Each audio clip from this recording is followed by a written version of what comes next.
Bom dia, pessoal. Vamos lá para mais um da reportagem A Teoria, tá bom? Hoje a gente vai analisar a aquisição da D4Sign, uma empresa brasileira, pela Zucchetti, que é uma multinacional italiana, de origem italiana, que está comprando em nível mundial, né? E a escolhida, né, a oitava no Brasil para uma aquisição foi essa D4Sign, tá bom? Vamos dar uma olhada?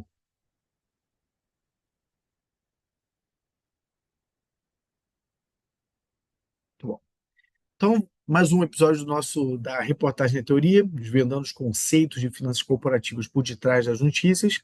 Essa é a notícia: em oitava compra no Brasil, Zucchetti leva a DeForsign de assinaturas digitais por 180 milhões de reais. E que temas a gente vai capturar dessa notícia? M&A internacional, PES análise, Retention Funds, que é a retenção dos fundadores, e o earnout, que é uma forma de pagamento para os fundadores. Tá legal? Como sempre, eu trago aqui a notícia, né? A notícia no Infomoney. Está ali o link da notícia. Recomendo fortemente que você leia esta notícia e outras fontes para que você chegue à sua conclusão. Tá legal? Da parte da reportagem, eu queria destacar esses pontos aqui, que é a aquisição da Defonsign pela Zucchetti, né? Qual foi a estratégia de aquisição da Zucchetti, a expansão internacional da Zucchetti e o foco no Brasil, e por que a Zucchetti investe no Brasil. Focando na DeForsign e a transação de 180 milhões, vamos ver sobre o desejo que a DeForsign já tinha de uma expansão internacional e a gente fecha falando sobre a estratégia de retenção e pagamento condicional. Tá legal? Então, o ponto é o seguinte: a Zucchetti está olhando o Brasil há um tempo, não é a primeira aquisição que ela faz aqui, então ela tem um compromisso com o mercado brasileiro. Tá? Mais à frente a gente vai ver que ela fez uma análise internacional, principalmente dos BRICS, e acabou optando pelo Brasil. Tá legal? É uma empresa grande, ela tem um faturamento de 1,8 bi de euros em 2022, ela tem uma estratégia de crescimento inorgânico agressivo, lembrando que crescimento orgânico é quando você cresce com as suas próprias pernas, e inorgânico é quando você vai adquirindo empresas ao longo do caminho. Né? E ela já fez 200 operações de M&A ao redor do mundo, tá? E só no Brasil ela tem investido 300 milhões de reais. Tá legal? A estratégia de aquisição da Zucchini, né? Ela é muito prudente, ela é muito focada com a estratégia dela, ela não entra em qualquer valuation inflacionário, ela não entra nos famosos hypes, ela é muito coerente empresarialmente nos M&As que a Zucchetti faz, tá? Qual o grande ponto dela focar no Brasil? Né? Ela tem 800 mil clientes no mundo inteiro, 100 mil está no Brasil. Tá? E o Brasil ele aparece como um mercado muito promissor, né? E já vai estar posicionado como o segundo maior mercado da Zucchetti no mundo. Tá? Então ela atuava na Itália, a Itália é um continente mais maduro, estava com pouco espaço para crescer na Itália e na própria Europa, e aí ela começou a olhar o mundo inteiro. Ela olhou os BRICS, né, de uma maneira geral, mas ela acabou focando no Brasil como pelas oportunidades de crescimento e mercado dinâmico. Tá? O foco dela no Brasil, como eu falei, ela olhou de uma maneira mais ampla, fez lá o critério dela e acabou optando pelo Brasil, pelo dinamismo do Brasil, pelo crescimento, pela velocidade de crescimento. Não só o tamanho do Brasil, mas a velocidade de crescimento é um ponto importante também. Tá? Foi uma operação de 180 milhões de reais, né? A Zucchetti ela tem hoje 35 mil clientes, faturou no ano passado 35 milhões de reais e deverá faturar esse ano 45 milhões, desconsiderando a parceria com a Zucchetti. Por que eu digo isso? Porque com a parceria da Zucchetti, muito provavelmente ela vai faturar muito mais do que isso.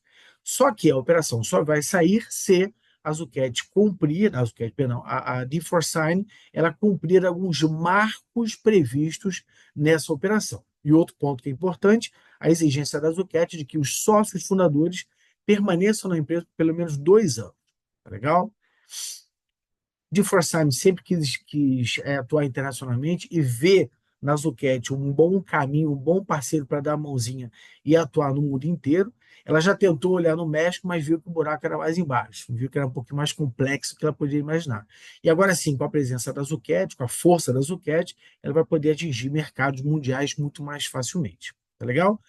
Por fim, né, a Zucchetti botou como uma condição para a operação que os sócios permanecessem na empresa por pelo menos 2 anos, para que seja uma transição suave, tranquila, uma integração bem feita, esse é um bom termo para um outro papo, né, e que o pagamento seja condicional, ou seja, Tem-se uma expectativa de crescimento, mas os sócios só terão acesso a essa totalidade dos 180 milhões se a empresa, de fato, atingir esses marcos que foram muito bem acordados entre as partes. Tá legal? Então, pessoal, isso aí os marcos, como eu comentei, são metas financeiras e de crescimento, pode ser só operacional, também financeira, e o objetivo é manter os sócios aquecidos, comprometidos com o crescimento. Eles não querem que o cara bote o dinheiro no bolso e relaxe, não, tem que continuar a risco ali crescendo, e ele só vai receber a totalidade do valor se a empresa atingir esses marcos contratados entre as partes. Tá bom? Então, foi isso que a gente teve de interessante na notícia.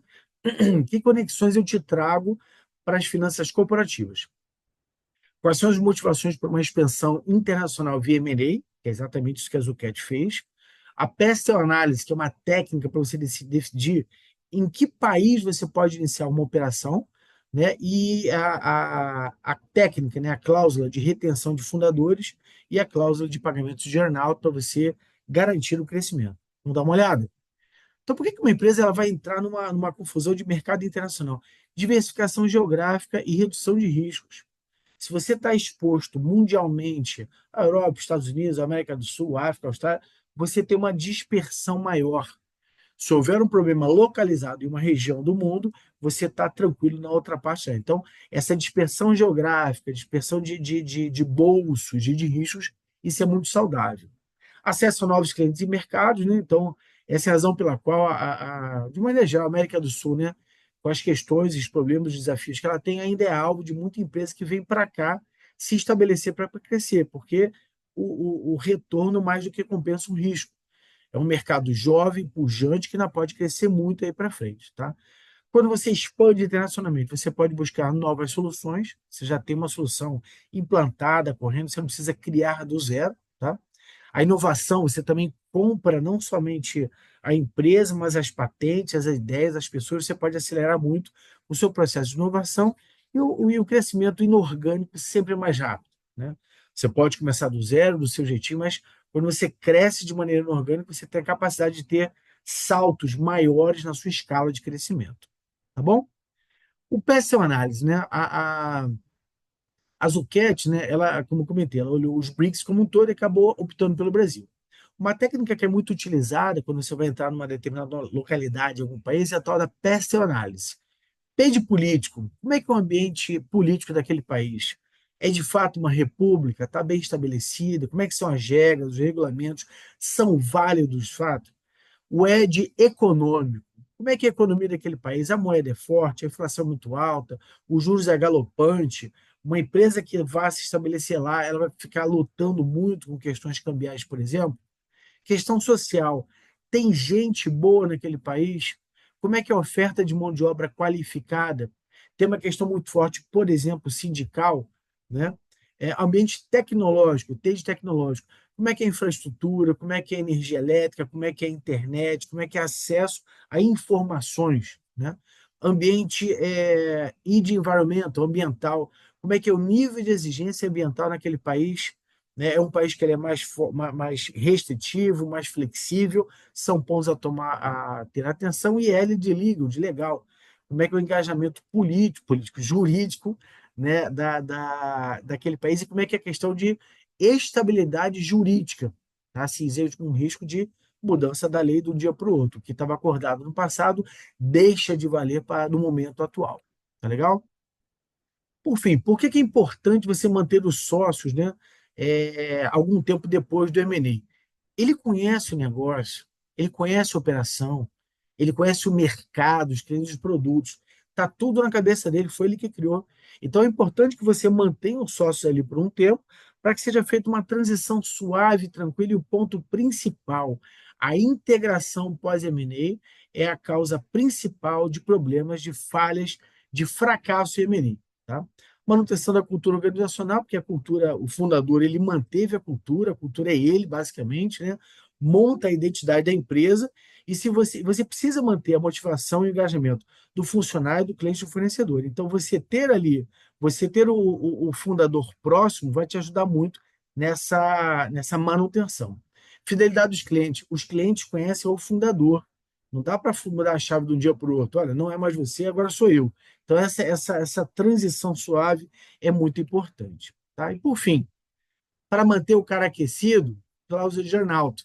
É uma cláusula que você bota no contrato de fusão e aquisição que prevê que o fundador receberá a totalidade do valor se a empresa atingir determinados marcos de crescimento de rentabilidade. De quando você usa uma cláusula de earnout? Quando você tem um M&A que você não tem certeza sobre o valor da empresa. Quando você tem uma divergência entre o que o comprador pensa do valor da empresa contra o que o vendedor tem. Então, essa divergência entre vendedor e comprador, você resolve via cláusula de earnout. Tá legal? Qual é o teu objetivo? É vincular o preço de compra a metas futuras. Né? Além disso, benefícios para o vendedor. Né? O vendedor ele recebe o valor inicialmente, ele tem um potencial ganho futuro se ele superar as expectativas ou se atingir determinadas metas. Qual é o benefício para o comprador? É uma proteção para ele. Né? Ele fica tranquilo de que o valor a ser pago na totalidade dependerá do sucesso pós-aquisições. Né? Então, que momento que a cláusula de Nauta é muito bem utilizada? Divergência de entendimento entre comprador e vendedor sobre o valor da empresa, né? E quando o vendedor acha que o valor potencial é muito maior do que tem naquele momento. Então, bota a cláusula de Nauta e você vai naquela caminhada junto. Se chegar lá muito bem, obrigado, eu tenho certeza que o comprador vai pagar de muito bom grado se a empresa atingir esses marcos projetados pelo vendedor. Qual é o grande ponto de atenção para a gente fechar, pessoal? Critérios claros. Se não tiver muito bem escrito a cláusula, isso dá problema com toda certeza. Tá bom? Então, pessoal, essa foi a nossa análise do dia. Queria te convidar a nos acompanhar no LinkedIn, o FNP está no LinkedIn. Nós estamos no Instagram, nós temos nosso canal de WhatsApp, nós temos presentes no podcast e essa é a nossa meta. Meu nome é Marcelo Estevam, eu sou fundador do FNP Finanças. Nossa meta é muito simples e ousada: levar conhecimento de altíssimo nível para todo o Brasil, para todos que têm sede de aprender. Um dia abençoado para você, que o nosso bom Deus te abençoe hoje e sempre, e até amanhã. Um grande abraço.